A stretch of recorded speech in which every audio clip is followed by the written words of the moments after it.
So there are different stages through which an investigative story can go through. Uh, you can ask yourself questions and probing sources yourself first, isn't it? And then after you have asked yourself and you probed sources, you pitch a story. To pitch a story, it means you you share with the story with the people who can publish it. If you're in a newsroom, you can share it with the editor. This is the story to have. Eh? I won't say tell them how you're gonna do it. Eh? Um, and then you, after pitching the story, you prepare a budget. Uh-huh. Um, so the budget, there are the resources that will help you, that such as money and other resources to help you to carry out the story. Okay. So we discussed how to plan investigation.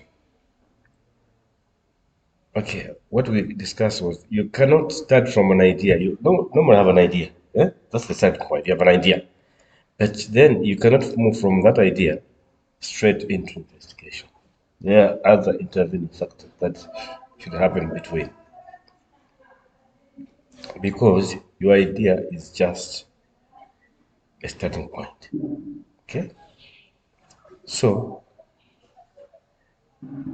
we all know that investigative stories carry a very heavy social responsibility. That's to say, it it's to solve a wider problem, a social problem, isn't it? Okay, and it also has uh, other legal implications attached to it, legal risks. People can sue you for investigating and writing something which you have investigated. Yeah? So you must be sure your reporting is as thorough, okay, accurate, and comprehensive as much as possible. Yeah? Okay, so also ensure that you are working as a team.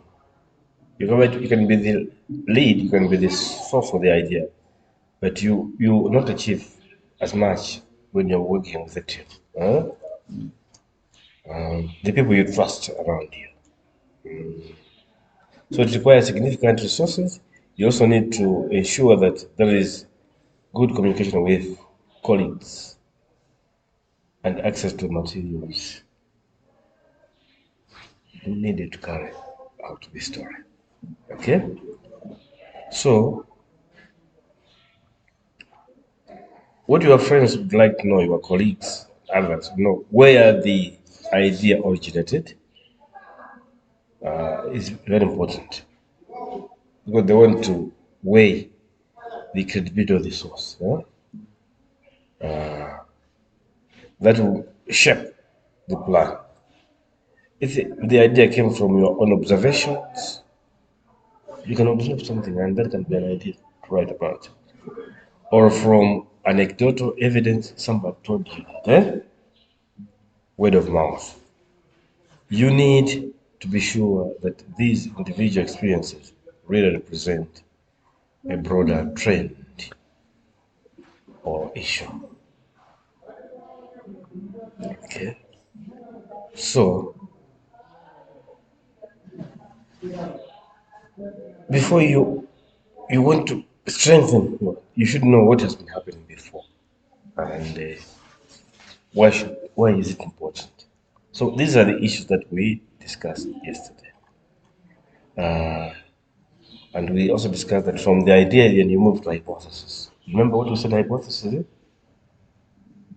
An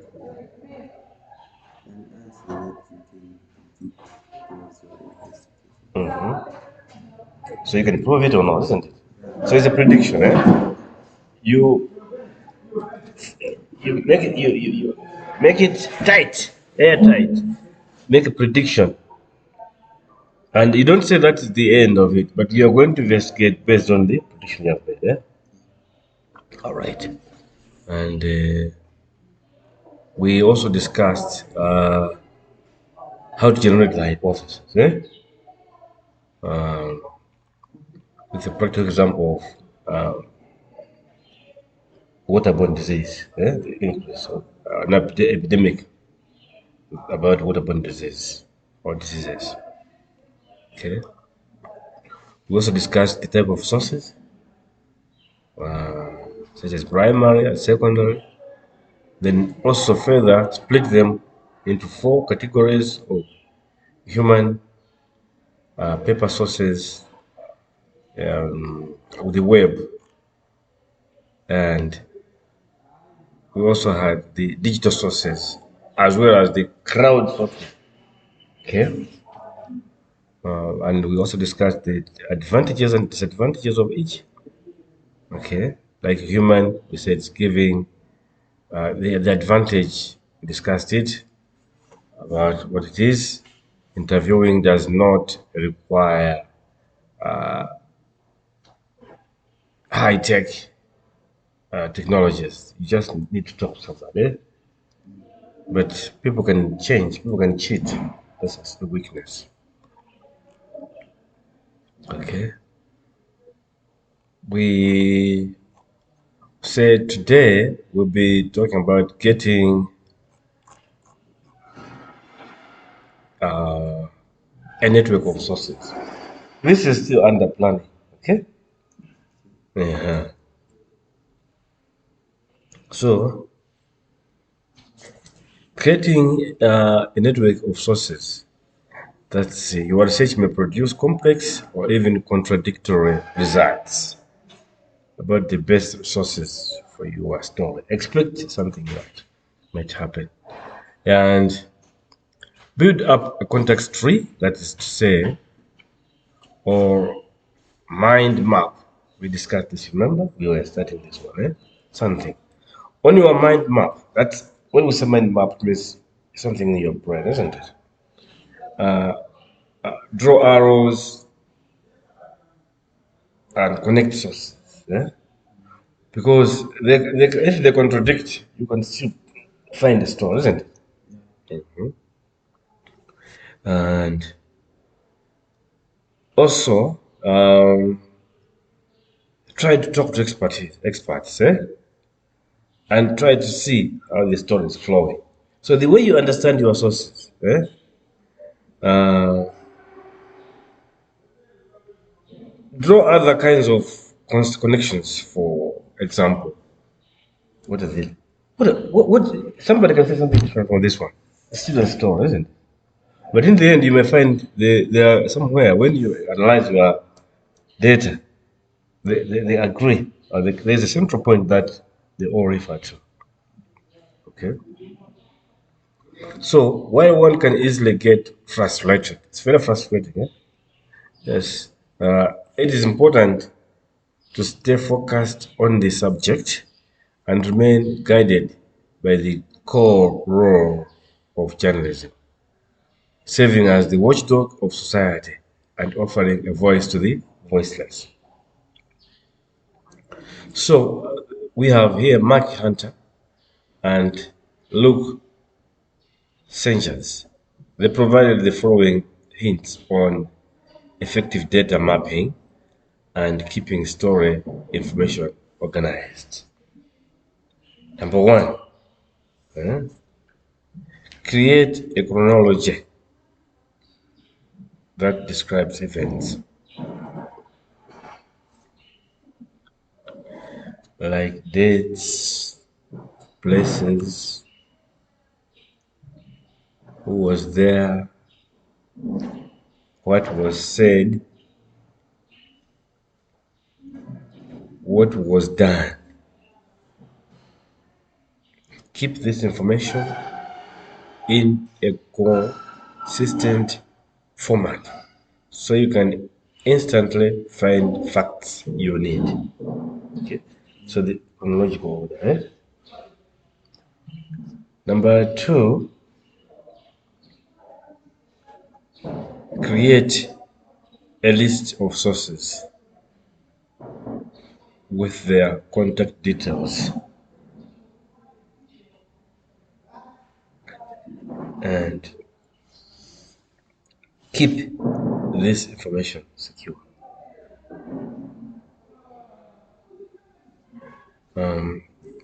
So make sure it's important because you need to go back to them, you need to know their sources and their contacts.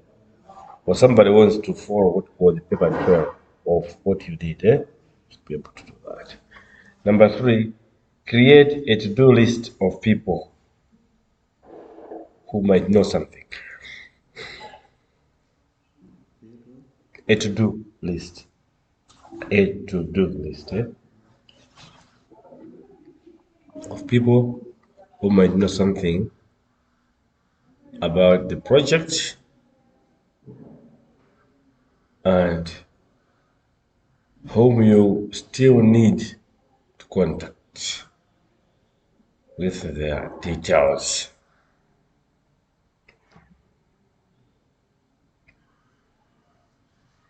Okay.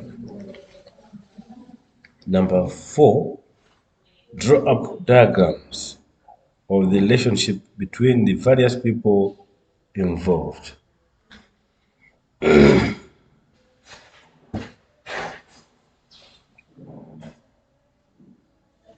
Okay.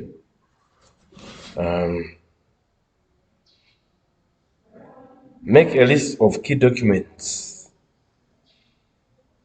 indicating those you have and those you still need. So a list of key documents. This is what I have, documents, but I'm still looking for these. Okay. Yeah.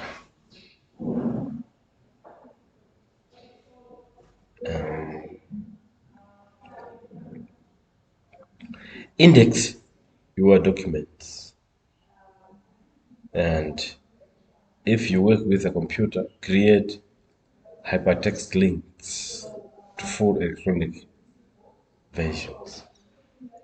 Okay? Yes. Index means give them a number. Highlight facts that have been firmly established.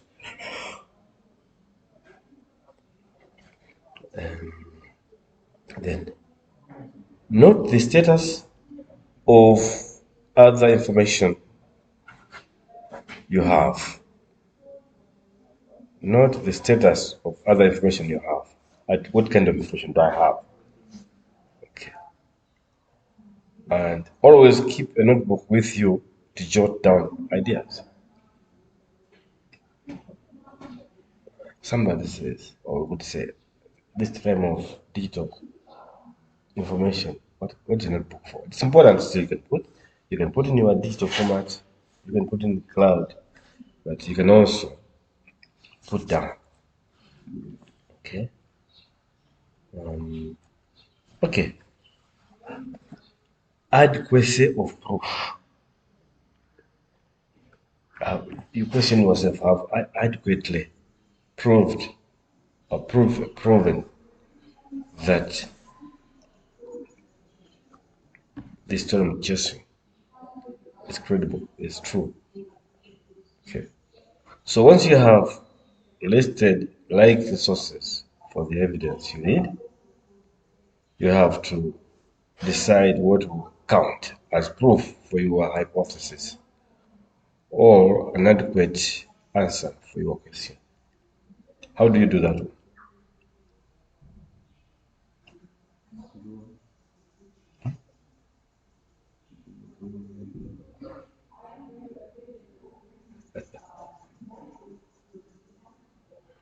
Can you repeat what did I say? That's why I'm saying Okay. Can you put your phone aside? So once you have listed like the sources for the evidence you need, you have to decide what to count as proof for your hypothesis or an adequate answer for your question. What does that mean?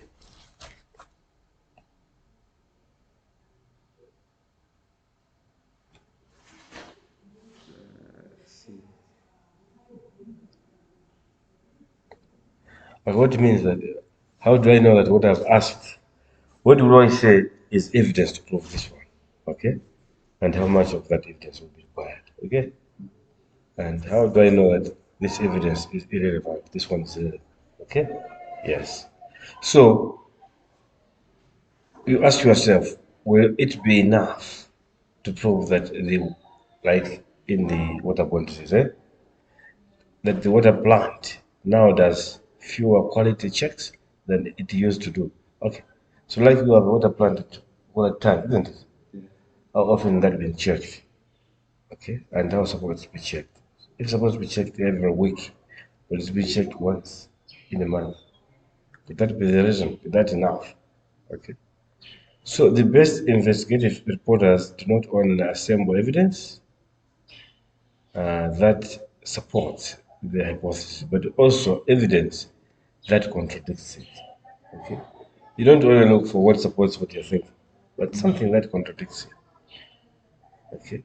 For instance, a government official who already can a government official, that's the example of the water tank, who already very who is already very rich may be unlikely to waste his time performing service for,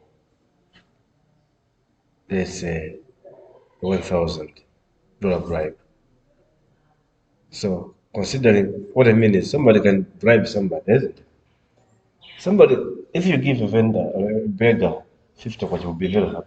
But if I give you 50 what, it's nothing, And then some government officials, some can be bribed with $10,000.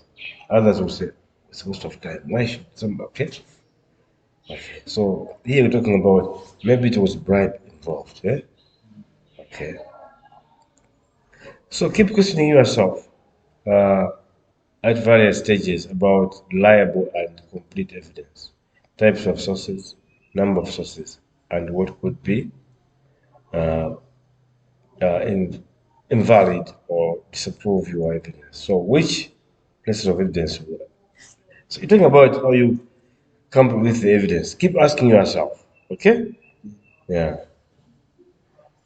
So be careful with the notion of proof. It is very rare to find absolute proof of something. Don't expect you to be 100% correct. No. So they can be what you call a smoking gun, as it is called. Sometimes you may be able to assemble enough evidence to only speculate that your hypothesis is correct.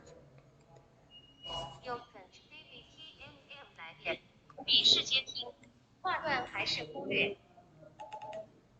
我没听清楚，你是要接听，挂断还是忽略？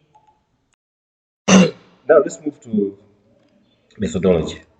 Which method? It's very important, very critical. It is not always easy to find necessary sources or documents right away. No. So in these cases, a journalist might have to devise creative methods to obtain them.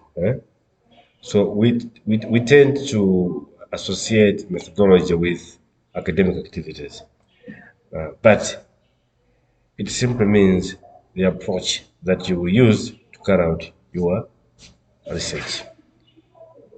Based on the range of methods available, you need to plan a rigorous combination of documentary research, live interviews, site visits, or observations, okay, and other approaches. You will need to decide which sources to use, okay, how much time to devote to each, what cross-checking procedures will be used, and how you will proceed through these stages of work. You should always be looking for evidence that will substantiate your hypothesis. Look for something that substantiates your hypothesis. You can also do this indirectly by building up the picture of context, background, history, or climate in which certain things are more likely to have. So journalists, the method, read and read if you haven't access to the documents. Uh, and this will help you to build your case towards your hypothesis. Okay. So an important part of methodological planning, that is thinking ahead to the possible obstacles. What will prevent you from doing certain things? You may encounter, for example, suppose you cannot obtain access to a particular document. A key source refuses to talk to you. What is your plan B? Somebody can say, no, I'm not going to talk to you. This issue, no, I'm not going to talk to you. So, do you have a plan B? No. As soon as you have determined your methodology, you can construct a timeline for the investigation and your budget. In other words, don't rush to pitch your story. Make sure you have reached a point where you are able to go. So the timeline is your estimate of how long the investigation will take. How many hours will you spend in archives, interviewing, searching the web, and writing? So as well as the time consumed by various tasks, two other important factors in constructing your timelines are deadlines and competition.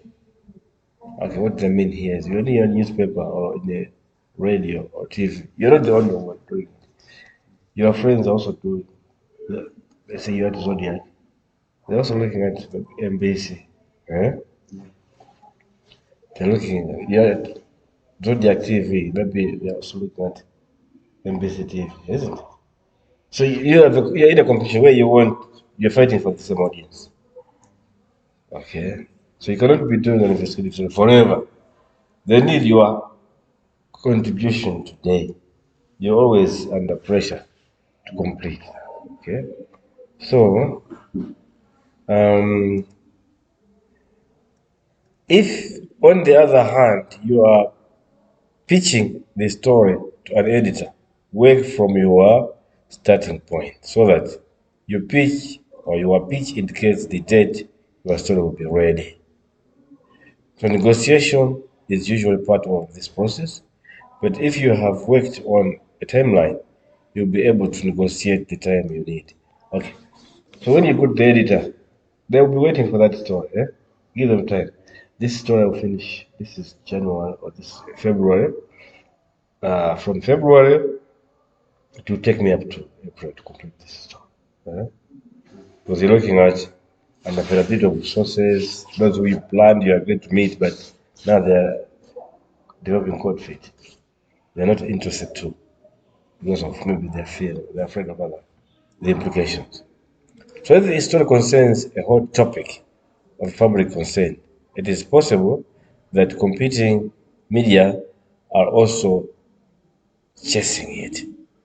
Okay, you may not be the only one. Your friends in other media houses might also be chasing the same story. So if you know that, you know this, it may be necessary to speed up your work in order to publish first. But investigation or investigative reporting should not be raised or should not be rushed or skimmed. Doing so can lead to legal consequences. You may end up bringing up something which is not correct. Okay. With a timeline in front of you, you will be able to decide the earliest point at which something coherent and substantial can be published, even if it is not yet the complete investigation. Um, okay, so that's methodology. Uh, budget is an important one. It helps you make the estimates that your project will need. Okay, that is how much will the investigation consume in terms of money and resources.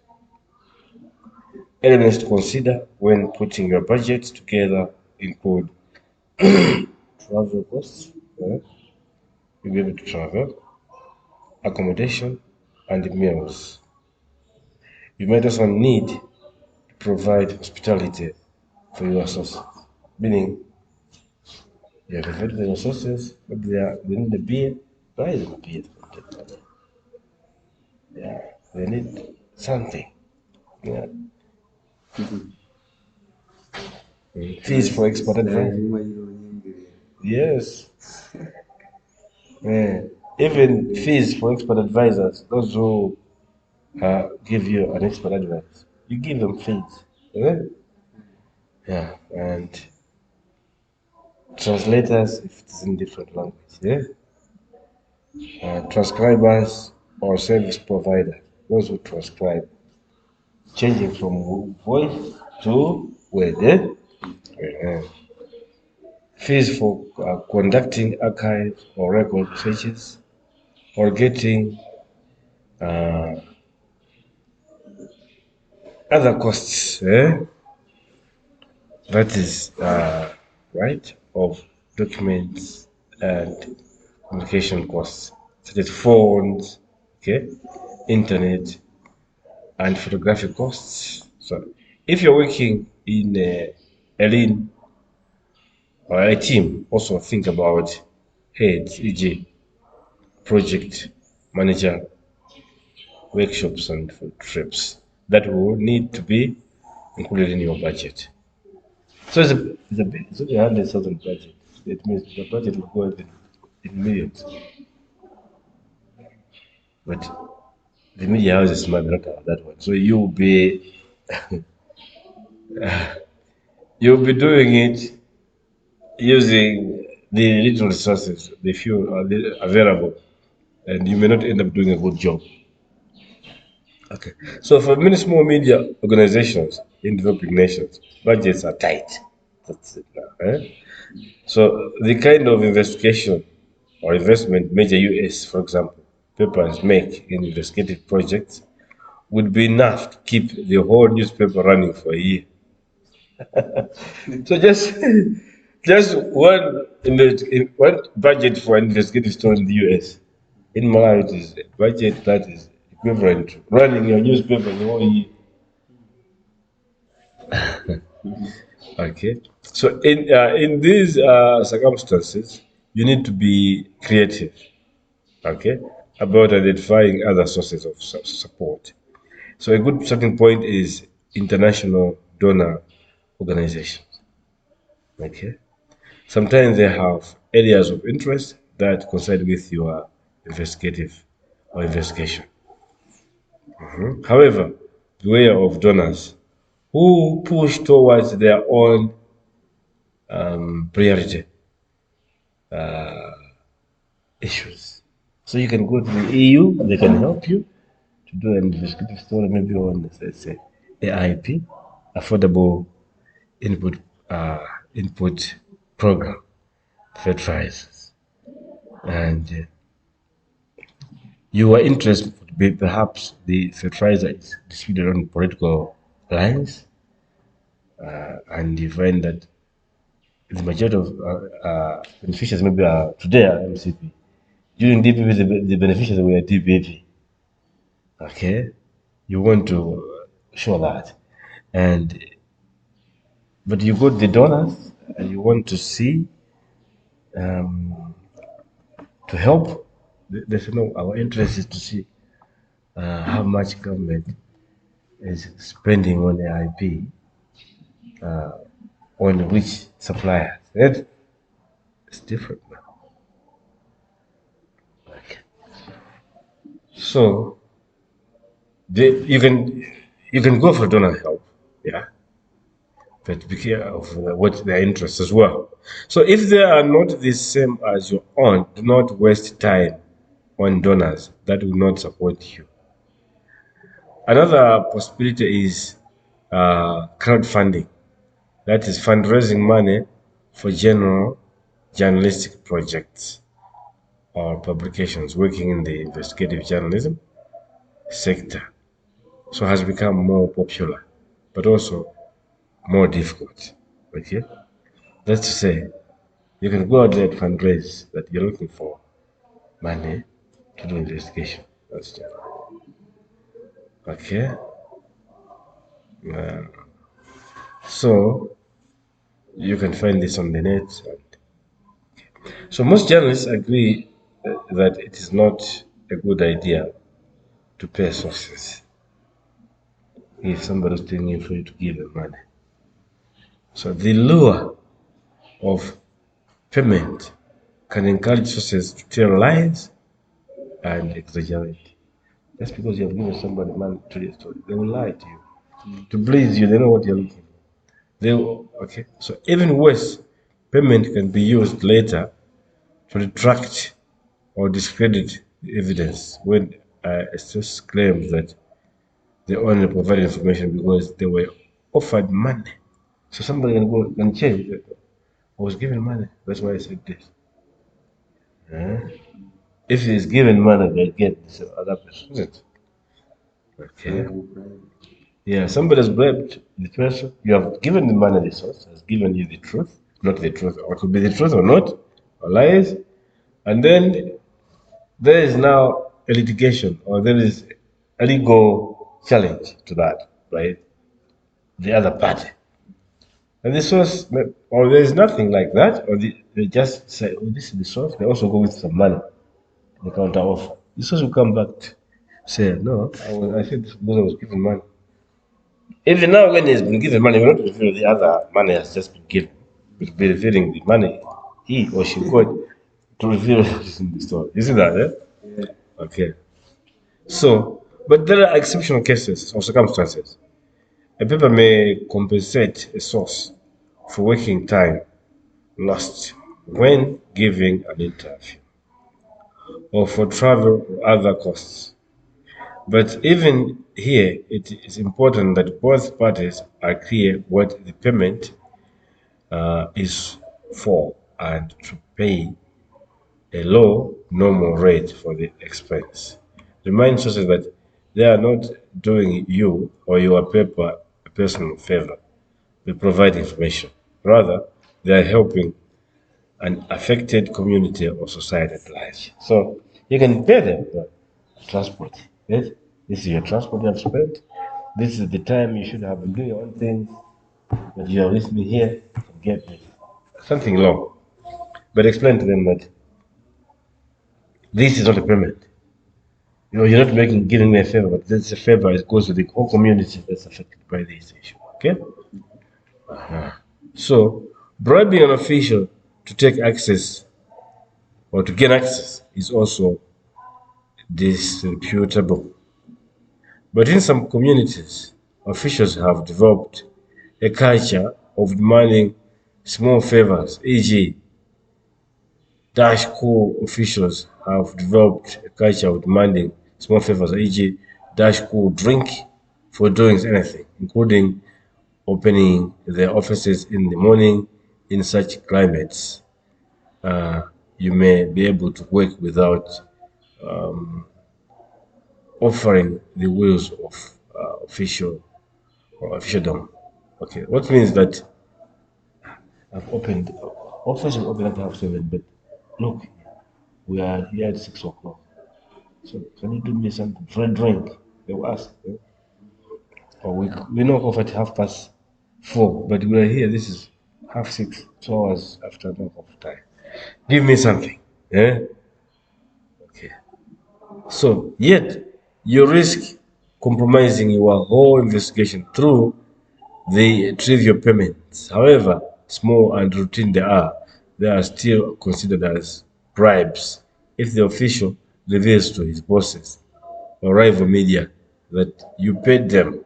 So you should develop strategy for dealing with these kinds of demands. Think each one through in relation to its circumstances. Could you just fight? Most importantly, to your readers, if it was challenged later, it is always better to try and secure cooperation by explaining the importance of your work and building allies. So be careful the way you spend money on the sources.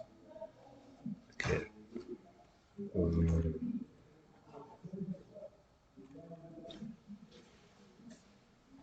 Okay. Pitching a story or pitching the story. You know the meaning of pitching the story?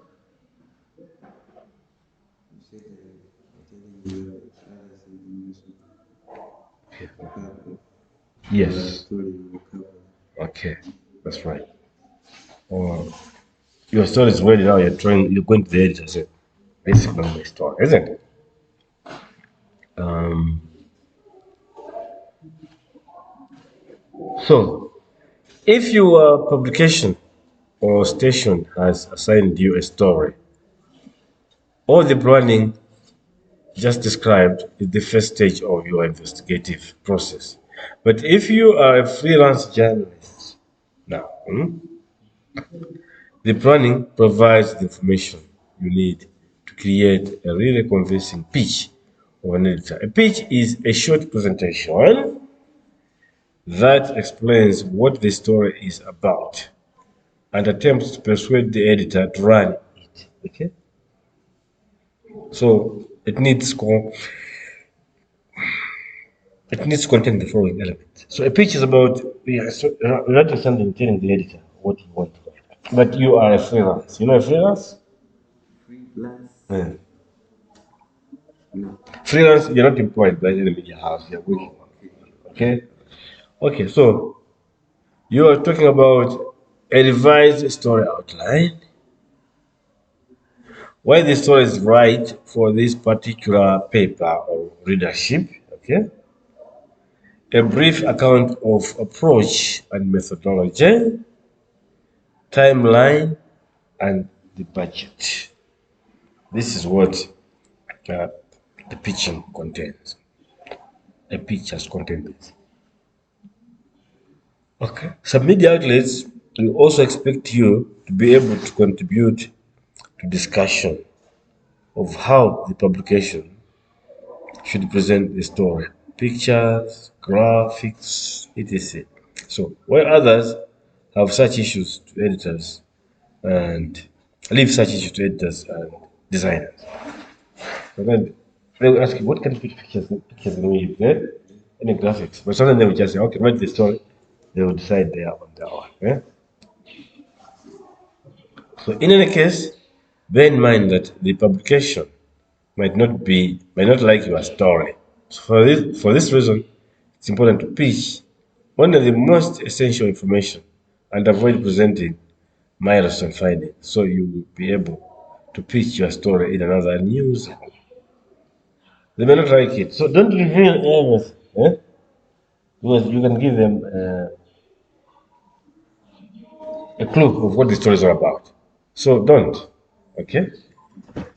Just leave it so that it keeps hanging, sort of. Okay. So having a better idea of how you plan. So prioritizing. Prioritizing means what is the Prioritizing. prioritize. Let me put prioritizing. Prioritizing. So especially in the beginning of an investigation, you might feel that you need get through as much reading as possible. There is no substitute for reading. Um, But this is not always the best strategy. Reading is slow, and especially if you are doing internet research or yeah, you may have identified not a few, but a few hundred relevant references. So therefore, only skim read background information. Make sure your internet search has not been too wide. Putting quotes around the keywords will give you only those articles that include them all. Bookmark any web reference that look interesting, so you do not have to spend time later watching for them again. Okay. You know how meaning of bookmarking? You pick the star in the web, isn't it? Bookmarking is like you save the website so that next time you log in, you just click on the Wonderful, link. yes. So here, what to say? Skim read instead of reading in detail. Skim read, so that you find first, identify first what is important to read, isn't it? Rather than reading each document, it can be slow. Okay. So and do not waste time chasing one elusive expert. No. Contact as many of the relevant people on your phone list as you can. And go back to individuals you talked with when you were developing the story and ask any new related questions. Uh, at this stage, you need to search broad rather than deep. Okay, what means that don't only rely on one expert. No, one expert may disappoint you or may not be willing to give information. Go find other experts, those who are ready. So make a mean timetable, decide how important each segment of the research is, okay, and how much time you can afford to spend on it.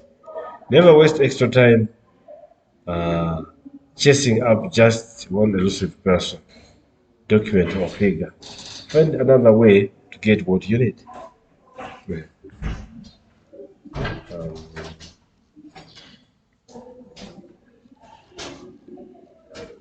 Right. Let's go to analyzing, redefining.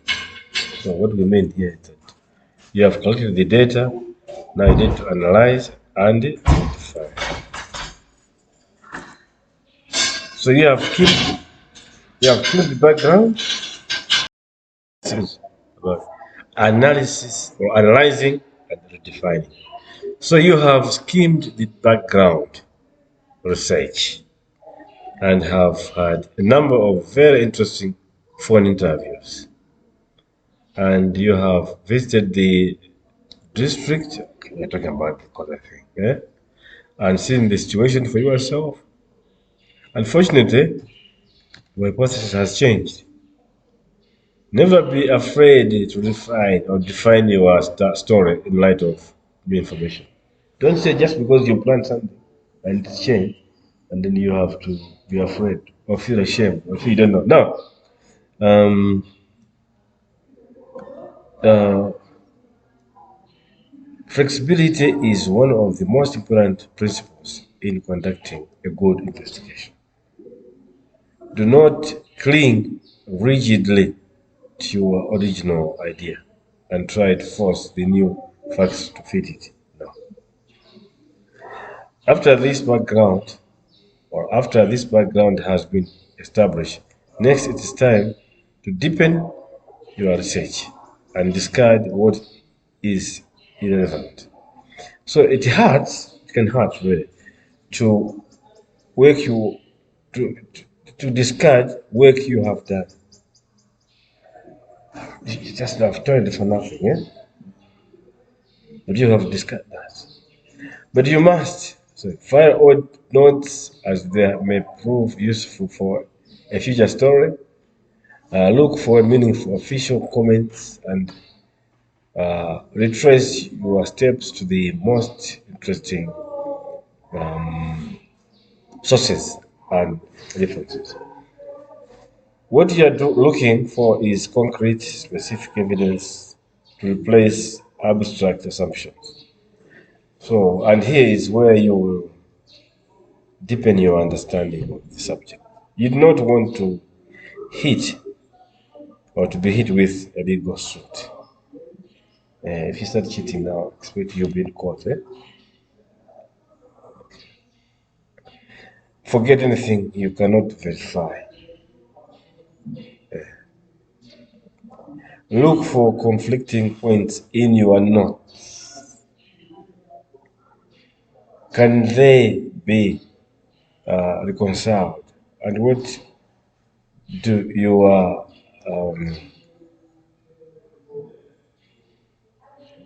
biased sources have to say about it. Okay. When you say biased sources, because it's just it's biased to their own. Okay. Try to get all comments on the record. Check, cross check, and check again. So as you proceed, inform your editor about what is happening so he or she may need to replan space or place this differently or this different story on another page. Yeah, you should do this as early as you can. Also, flag the risk of defamation and other legal issues with your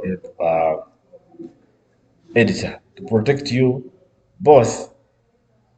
Your editor may need to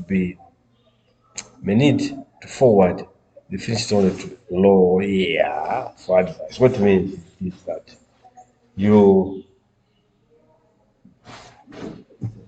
then defamatory. You have done defamation before, isn't it? Yeah.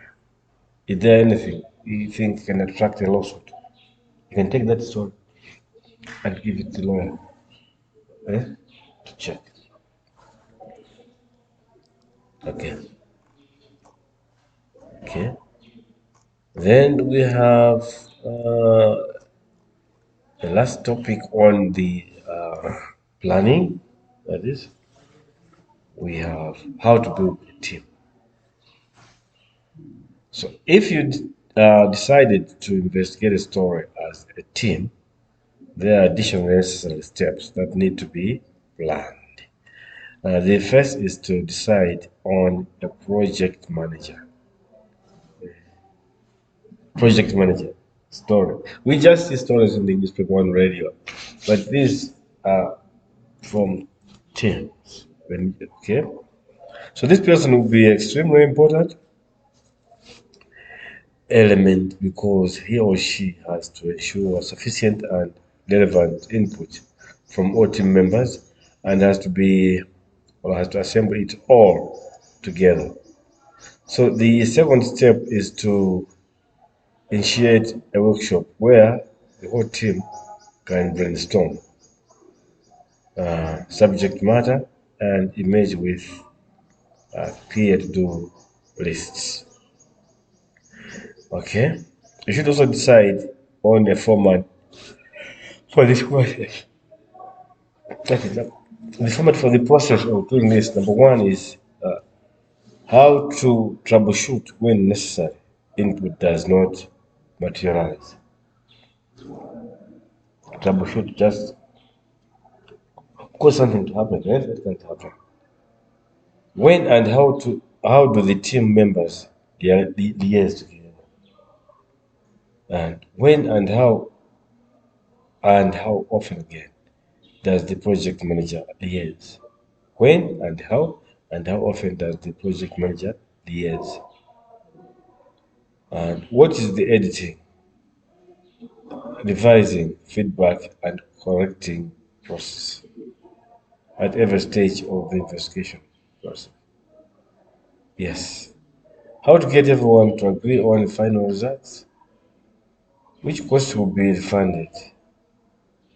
Will the team eavesdrop, go undercover, or pay for documents if needed?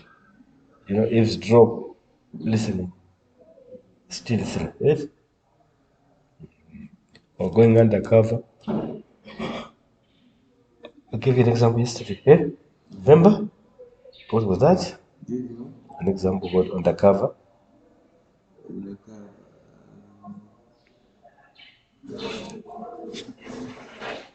mm, an example, Yes. you said you can work as a police. Yeah. Yeah. To collect information about the police. Right. Making a plan. That's the last one on the planning. Making a plan. So further, Roles must be clearly defined so that conflicts of interest are avoided. So, in the case of a team member simultaneously serving as a board member, those persons will need to recuse themselves from board elections or decisions pertaining to the team's investigation. You cannot be both, eh? Also, the relationship and decision making process between the project manager and the organizational leadership needs to be clearly established. Contacts need to be signed between the project manager and the organization's leadership, and also behind between the latter and the team's member.